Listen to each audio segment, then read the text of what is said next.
Estamos na 12ª temporada do Desafio Profissão, um programa da equipe de orientação profissional do curso de Psicologia da PUC de São Paulo, do NASCE Orientação Vocacional, em parceria com a TV PUC. E conversaremos agora sobre o trabalho e a formação do bacharel em Arqueologia e Conservação de Arte Rupestre. E está aqui para isso o professor Ângelo Alves Correia, que é graduado em História pela Universidade Federal de Juiz de Fora, mestre e doutor em Arqueologia pelo Museu de Arqueologia e Etnologia da USP. É professor do curso de Arqueologia e do programa de pós-graduação em Arqueologia da Universidade Federal do Piauí, a UFPI, ou UFP.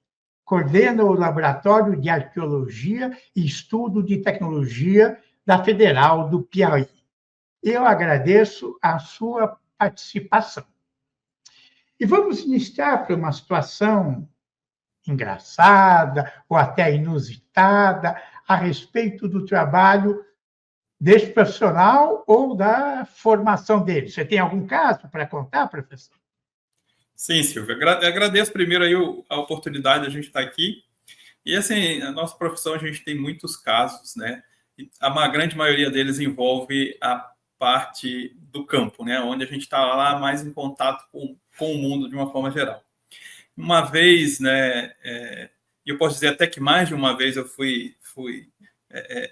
passei por essa situação, ou seja, em campo a gente está lá trabalhando dentro do, né? Normalmente a gente fica cavando, bem ali desalinhado, cavando bastante, no sol muito quente, e a gente tem sempre as pessoas locais, né, que auxiliam, né, são os nossos auxiliares de trabalho, que cuidam da peneira e cuidam de várias atividades. E por mais de uma vez, eles já me perguntaram, assim, logo na primeira semana, né, há quanto tempo você teve que estudar para poder estar fazendo esse trabalho, né? E a gente vai fazer umas contas rápidas lá, pelo menos, né, se juntar aí todo o tempo de estudo, há mais de 20 anos de estudo, né? E a pessoa olha, ela coça a cabeça e fala, nossa, mas para fazer esse serviço aí, a maioria aqui nem nunca foi no colégio, né? Ou seja, é engraçado porque é uma visão ali só daquele momento, aquele ponto da nossa profissão que nos iguala, talvez, a todo o restante aí dos trabalhadores que mexem com terra. Então, aproveitando, eu tenho orientandos, né, e os que se interessam, quando a gente fala de arqueologia, eles têm uma visão que exatamente a função do arqueólogo é uma função ligada à terra, né? Então, ele põe, nós classificamos uma atividade que aproveita e conserva os recursos naturais, né? E talvez formado pelos filmes, né, que passaram e que passam, e não é isso, né, professor? Não, não. De modo algum. Inclusive, aqui, a gente conversa bastante com os alunos em sala de aula, que tem que dar essas oportunidades do leque de atuação. Então, a gente tem atuações dentro da arqueologia que a pessoa não pode não querer ir para campo, né? Tem gente que realmente não se dá bem com o sol, com o mosquito, com a selva, né? E a pessoa, às vezes, escolhe assim, eu quero ser arqueólogo, mas eu não quero ir para campo. Então, há possibilidade, sim, né? Existe trabalho só em gabinete, né? Só a parte de projeto, só a parte de relatórios. Tem uma parte muito específica que é só de laboratório, ou seja, tem gente que é contratado só para trabalhar em laboratório, ou seja, fica o tempo todo numa cidade grande como São Paulo, que eu mesmo tive a oportunidade de trabalhar em laboratório, ficar meses só trabalhando em laboratório de arqueologia, né, com materiais arqueológicos, ou dentro de museus. Então, tem todo um leque de opções, né? Para quem gosta de campo, vai preferir o campo. E o que é esse laboratório, né? Se encontra alguma coisa, uma peça, um fragmento de argila, né? O que ele faz no laboratório? Quando todo o material que sai de campo, né, ele sai, então, lá com seus problemas. Ele sai com sujo, ele sai úmido, né, seja, às vezes, materiais cerâmicos, às vezes, lítico, e ele tem que passar por todo um trabalho que a gente chama de consolidação, de higienização, ou seja, ele vai para um laboratório onde ele vai ser higienizado, tem várias técnicas diferentes que a gente aplica, E depois disso ainda tem toda a parte que é de catalogação, que é de tombamento, que a gente chama, né? Cada peça, às vezes, recebe um número, esse número vai para uma planilha, e depois esse material, então, vai ser acondicionado em caixas de forma adequada. E ainda tem um outro lado do laboratório, que é propriamente a análise, né? Então, você tem essa parte que é de cuidado com o material, e tem a parte, assim, do projeto de pesquisa específico para analisar esse material, que vai envolver exatamente o quê? Tanto desenho, quanto análises, podem ser análises físicas desse material, mas também pode ser material, pode ser um tipo de análise que é exatamente ali, análise química, então pode envolver profissionais da química, por exemplo, né? Então, ou seja, o trabalho de laboratório é bem pormenorizado e requer mão de obra qualificada, né? Que podem ser arqueólogos ou físicos, ou químicos, ou biólogos. Isso. Para essa parte de física e química, a gente consegue apoio nas outras, né? Mas tem só o arqueólogo também, né? Só o profissional de arqueologia pode atuar nessa área também. E a diferença do arqueólogo para o paleontólogo? São formações diferentes? São formações diferentes, né? A arqueologia, ela está bastante ligada com as ciências humanas, né? História, né? Às vezes até ciências da Terra, como a geografia, a geologia. Mas a paleontologia, ela está muito, muito ligada à biologia, né? Porque a paleontologia é uma ciência que estuda seres vivos de uma forma geral, né? Ou seja, esses seres vivos no passado, para entender essa história da vida no planeta. Já a arqueologia, não. A arqueologia estuda especificamente populações humanas. A gente estuda os restos, né, o lixo que sobrou dessas populações humanas do passado, ou até mesmo de um passado mais recente, para tentar entender as pessoas. Então, a nossa preocupação são as pessoas, e o paleontólogo são os animais. E como se trabalha com a arte chamada arte rupestre? Como é que o arqueólogo trabalha com isso? A Porque gente está lá, tem, né, na pedra, né? A gente tem assim, um leque muito grande de manifestações humanas, né? Então, como eu disse aí, a gente pode trabalhar com materiais que são ferramentas, como cerâmicas, líticos, ou garrafas, ou qualquer coisa do gênero, e tem essa expressão que é gravada em rocha, né? Ou pintada em rocha. Então, a arte rupestre engloba tanto pinturas, né, que foram feitas no passado, quanto materiais que, né, ali vai fazer uma gravação, às vezes é batendo na rocha, às vezes raspando essa rocha, desgastando, e você tem ali a arte rupestre. Hoje em dia, a arte rupestre, ela é sempre muito valorizada aí como manifestação artística. A gente consegue descobrir muitas coisas dessas populações, da forma como elas pensavam, da forma como elas ocupavam um determinado território, através dos estudos de arte rupestre, que eles vão desde simples fotografias, às análises ali em campo, a coisas muito específicas, né? Hoje em dia se usa, por exemplo, muito tecnologias modernas, como lidar, para fazer escaneamento das gravuras, porque gravura tem um efeito muito interessante, que quando a gente fotografa, às vezes elas não aparecem, a rocha fica ali e na foto não sai a gravura, porque não tem o contraste de uma cor, né, de uma tinta. Então, às vezes é necessário fazer um escaneamento para que a gente tenha profundidade, né? Isso tem sido usado recorrentemente. Aqui no Piauí mesmo a gente tem um evento de gravura. O Piauí ele é muito rico, né, na pintura rupestre, como ele é reconhecido internacionalmente, mas ele tem também um dos sítios de gravura, que aqui a gente tem um cânion chamado Cânion do Rio Poti, que ele tem um evento de gravuras, um dos mais espetaculares do mundo, assim, uma das maiores concentrações de gravura em rocha do planeta, assim, e a gente está agora, né, nos últimos 20 anos, estudando esse sítio arqueológico. 20 anos? Explica aí esses 20 anos. Porque na arqueologia, às vezes, 20 anos parece que é muito tempo, né? Mas, na verdade, a gente tem comunidades, por exemplo, eu quando estudei mestrado e doutorado, eu estudei populações tupi, de língua tupi, a gente estuda cerâmica. Essas populações são estudadas pela arqueologia há 150 anos, e agora que a gente começa a ter uma noção dos modelos, a gente tem mais de 5.000 sítios trabalhados, aí centenas de datações. Então, a arqueologia é uma área que ela é composta de tijolinho, ou seja, cada pesquisa, cada campo, cada sítio escavado, cada datação é um tijolinho que vai modelar esses quadros gerais, né, que a gente vai poder, permite a gente falar da expansão de povos durante 5.000 anos num continente como é a América do Sul, né?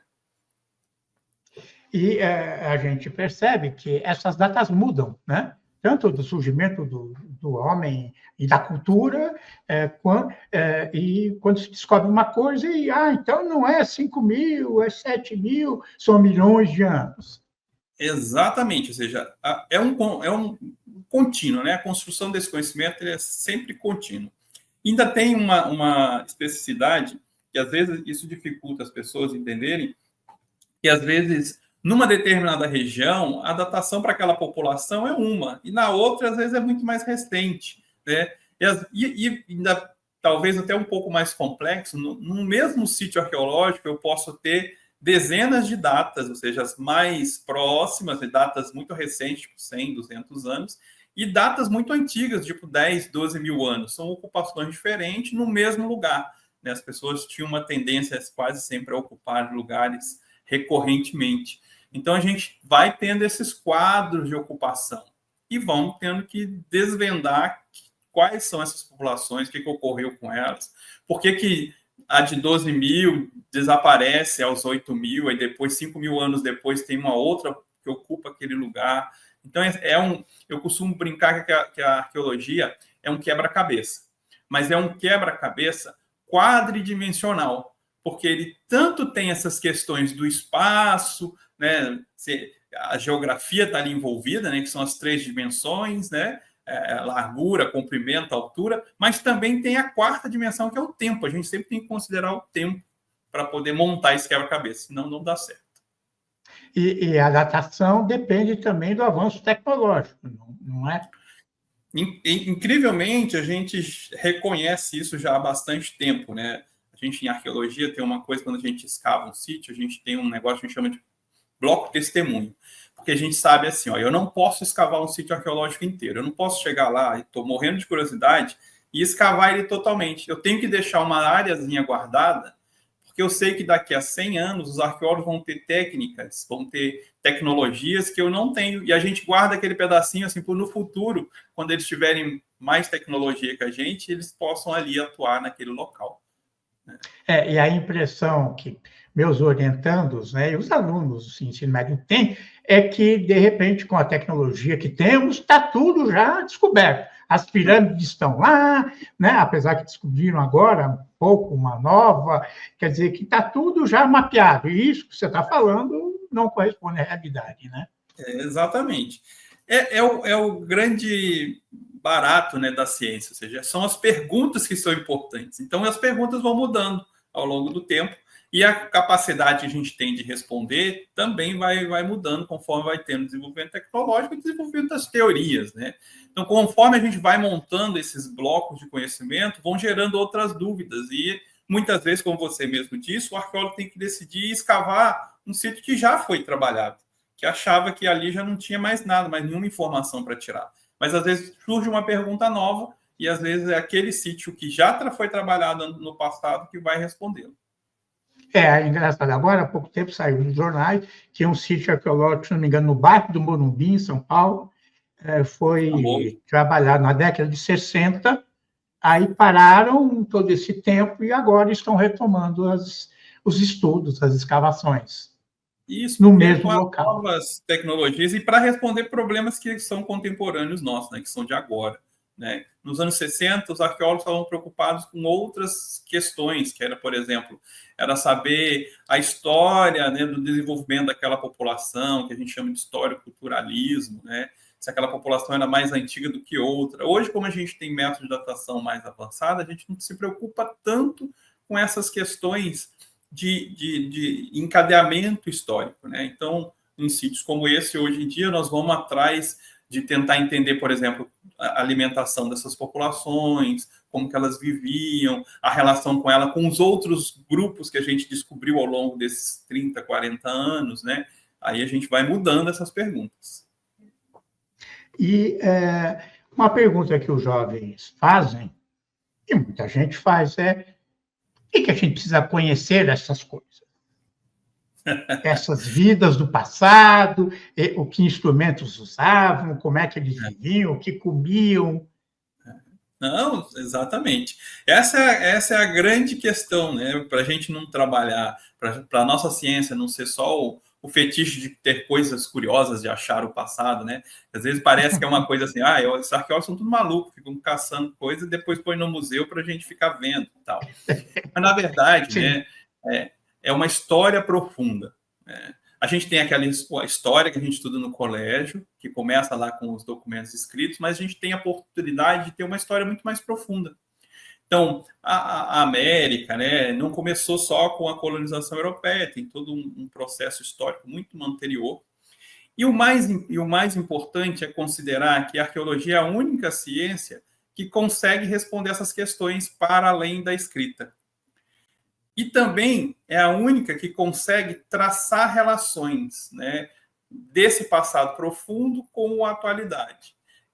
A gente tenta sempre pensar assim, a nossa sociedade hoje, né, sendo a gente preponderantemente branco, de origem europeia, ou com feições indígenas, a nossa história aqui no Brasil ela é entremeada desse passado. Então, nossos hábitos, uma grande parte dele vem desse passado profundo, de 1000 anos atrás, de 2000 anos atrás. Nós somos ancestrais também dessas comunidades. Então, quando a gente está fazendo arqueologia, a gente está fazendo uma história profunda de nós mesmos, da nossa própria sociedade, para entender os nossos hábitos, para entender de onde é que a gente veio esse costume, por exemplo, de dormir em rede, ou de comer farinha, né? Ou de tomar banho todos os dias, né? Quando é que isso começou?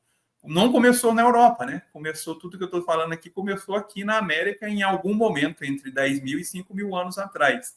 E a arqueologia permite que a gente tenha acesso a isso. Aliás, a história mostrou, então, mas a arqueologia, que os indígenas eram muito mais limpos do que os europeus, né? Sim, a gente tem esse quadro geral aí, né? E assim, tem outras coisas curiosas também, né? Do fato, a gente às vezes não reconhece, mas grande parte do que alimenta a população no mundo, hoje em dia, no mundo inteiro, é fruto do desenvolvimento local, né? Então, o milho é americano, ou seja, foram os indígenas que desenvolveram, né? A macaxeira. E o tomate, né? Às vezes eu falo tomate, as pessoas, não, tomate é uma coisa da Itália. Não, não é, foi desenvolvido aqui, o amendoim, o tomate. E várias outras abóboras, né? Falando em Itália, alguns orientantes falam assim, eu quero fazer arqueologia, mas na Europa, na Itália, no Egito, saindo da Europa. Lá sim eu vou encontrar, né, uma história muito mais antiga, como se quase não existisse questão arqueológica no Brasil, não é? Não é uma realidade, né? A gente tem uma riqueza muito grande. É possível o arqueólogo, a pessoa que está fazendo arqueologia aqui, ela se especializar na arqueologia europeia, no Egito, no Oriente Médio? Sim, a gente tem colegas que são egiptólogos, né, que trabalham no Egito. Começaram a arqueologia aqui e depois se especializaram. É uma carreira mais difícil, né? Você tem que competir com o mundo inteiro, que também tem o sonho de escavar, né, lá do lado das pirâmides. Então, tipo Indiana Jones. Eu mesmo vou revelar aqui para vocês que quando eu era menino, meu sonho era ser arqueólogo, mas para estudar Egito. Só que quando eu caí na universidade, aí tive a oportunidade de descobrir que existia arqueologia no Brasil, eu me apaixonei. Então, hoje eu só trabalho. Se alguém me oferecer para escavar lá fora, vai ser só pela experiência. Porque meu objeto de pesquisa é Brasil. E a gente tem aqui uma riqueza assim, incrível, por exatamente assim. Tanto porque a gente tem uma profundidade temporal, histórica, um número muito grande de populações diferentes que viveram aqui nessa região, quanto a gente tem muito a ser descoberto. Enquanto quase tudo lá no Egito, assim, alguém já fez alguma prospecção, ainda há muito para se descobrir, mas quase tudo ali já foi coberto, né, de pesquisa. Aqui no Brasil a gente tem áreas imensas, gigantescas, maiores do que às vezes o próprio Egito, né, que ainda nem foram encortadas por um arqueólogo. Está tudo lá ainda para a gente pesquisar. Quem é que procura esse curso? Tem alguma especificidade das pessoas que prestam? É SISU a entrada, né? Isso, exatamente. Entra pelo Enem, pelo SISU. Sim. Então, a gente tem aqui esses perfis, né? A gente tem perfis de pessoas que já de berço vêm assim, gostam da arqueologia, então eu costumo perguntar isso para os alunos. Alguns já manifestam assim, não, eu sempre quis fazer, então teve oportunidade. Inclusive aqui no Piauí a gente pensa assim, né? As pessoas acham que aqui só vai ter estudante do Piauí, mas nós temos estudantes de São Paulo, nós temos estudante do Rio Grande do Sul, nós temos estudante do Rio, né, do Rio de Janeiro e de outras regiões, né? Porque as pessoas já tinham isso, né? Já tinham imbuído, assim, eu quero ser arqueólogo, quero fazer uma faculdade de arqueologia, e escolhem o lugar, ou, né, de acordo com a nota, conseguem passar no Enem. E também tem as pessoas que, às vezes, têm um perfil que não era tanto para arqueologia, mas que já, por exemplo, queriam história, geografia, geologia. A gente recebe gente, por exemplo, do direito. Tem gente que vem, a pessoa é formada, ela é médica e quer ser arqueóloga. Né? E quer fazer o quê? Quer fazer essa ponte, porque a gente estuda vestígios de corpos humanos, né? Nada melhor do que você ter uma profissão inicial de médico para estudar uma ossada e ver o que tem ali. Às vezes a gente chama de paleopatologia, né? A pessoa morreu e tem a marca no osso da doença que matou aquela pessoa. Então, o médico vem para cá para se especializar em arqueologia, mesmo sendo médico. Então, a gente tem um perfil bem amplo, assim. Mas eles já vão para a pós-graduação ou entram na graduação? Às vezes, a gente tem casos curiosos de pessoas assim que chegam na graduação, né? Quando eles primeiro consultam a gente, vêm conversar, falam, não, você já tem uma graduação, faça logo após. Aí eles vão procurar pós-graduação. Mas, às vezes, eles fazem para a graduação, sim. Tá? Mas é lógico que é uma minoria. A nossa maioria são jovens que saem do ensino médio, estão à procura de uma profissão e veem na arqueologia uma possibilidade. Né? E quais são as matérias principais que um aluno estuda para ser arqueólogo? Olha, a gente ainda não tem aquelas bases curriculares mínimas do MEC. Então, os cursos são bem variados. E é por isso mesmo, quando você mencionou que o curso aqui, por exemplo, tem esse viés voltado para a conservação, né? E tem cursos que são mais voltados, por exemplo, para a parte da arqueologia histórica. Então, a depender da especificidade do curso, tem algumas disciplinas diferenciadas. Mas, basicamente, assim, todos, né? A gente tem que aprender as atividades de campo, tem que aprender as atividades de laboratório, os alunos, eles vão aprender, por exemplo, a parte teórica, né? Às vezes a pessoa acha que quem está fora, né, da graduação acha que vai aprender a pôr a mão na massa. E não é, a gente gasta muito tempo aprendendo a teoria para depois fazer as partes práticas, desenvolver a parte prática, como em qualquer outro curso, né? Então, a gente tem todas essas disciplinas. Tipo história, geografia, física, química? Não. Não. Normalmente não. Normalmente elas já são voltadas para a arqueologia. Então, a gente vai ter assim, um estudo histórico dos sítios arqueológicos, né? Análise físico-química de materiais arqueológicos. Aí vai ter. Né? Aí, às vezes a gente tem até... O aluno, às vezes, que é mais voltado para humanas, ele chega aqui achando que nunca mais vai ver matemática. E a gente tem disciplinas específicas que ensinam a parte de, por exemplo, de estatística. Arqueólogo faz muito estatística, ele precisa de um conhecimento básico de matemática. No campo, a gente precisa de uma coisa de trigonometria, porque a gente faz planta dos sítios. Você escava, você tem que desenhar. Então, tem um conhecimento básico ali que os alunos têm que ter. Aliás, estatística tem praticamente todos os cursos de humanas, exatas e biológicas, né? Não consigo. Então, a gente sabe que a atuação desse profissional, existe um mercado privado ligado muito às construções, grandes projetos de construção. Isso, o licenciamento. O licenciamento, o arqueólogo participa, mas depende do investimento governamental, né? Quer seja federal, estadual, municipal. Existe mercado para os profissionais que se formam em arqueologia? Eles conseguem trabalhar na área? Eu costumo, Silvio, pensar sempre e falar isso para os alunos, sobretudo quando eles entram, né?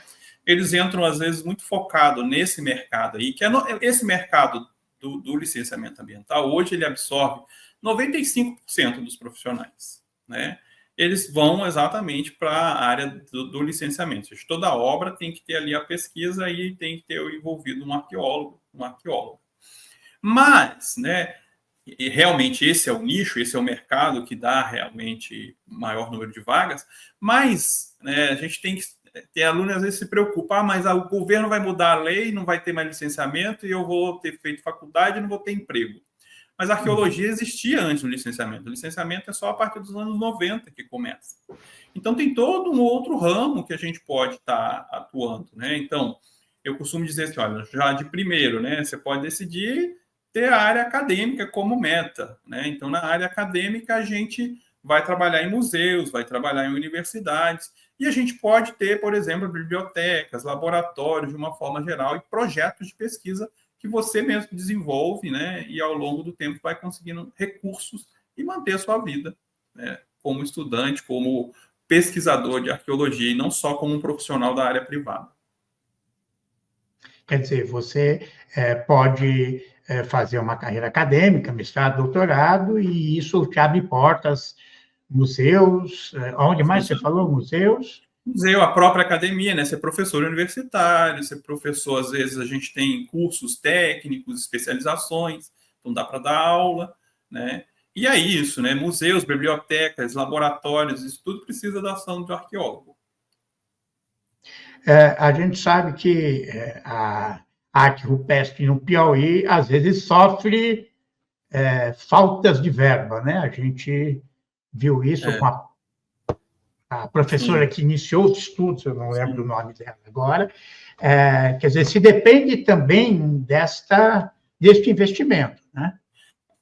Política é tudo, né? Então a gente sempre tem que trabalhar junto com nossos agentes políticos para conseguir esses recursos, né? Fortalecer as instituições de fomento de pesquisa, porque é de lá que vêm os recursos, né? Então é muito necessário que tenha todo esse dedicação na escolha dos governantes para saber se eles investem mais na cultura, no desenvolvimento, na educação, nessas linhas, que aí são momentos em que a gente não sofre com falta de recursos para pesquisa. No governo passado, estamos em novembro de 2024, imagino que, como muitas áreas da cultura, sofreram barbaridade, Sim. né? Foi bem difícil. Está em franca recuperação, né? A gente está com vários editais abertos aí que possibilitam a gente captar recursos para manter a pesquisa. Então, os formandos, eles conseguem, em geral, se colocar no mercado, mesmo que não seja a área sonhada, mas conseguem trabalhar na área. Nós temos muitos aqui na Universidade Federal do Piauí que estão amplamente empregados, né? E eles até alguns abrem as suas próprias empresas, eles se tornam empresários do ramo da arqueologia, né? Que é um ramo que dá uma certa conforto financeiro, né? E contratam outros arqueólogos para trabalhar para eles. Uau! E eles saem do Piauí ou aí é um campo extraordinário de atuação? Não. Quem atua nessa área do licenciamento vai para várias regiões, né? A gente tem, por exemplo, também os órgãos governamentais que absorvem técnicos, né? Então, a gente tem muitos ex-alunos em Brasília, né? Nos IFAMs, na região norte, né? Rondônia, Amazônia.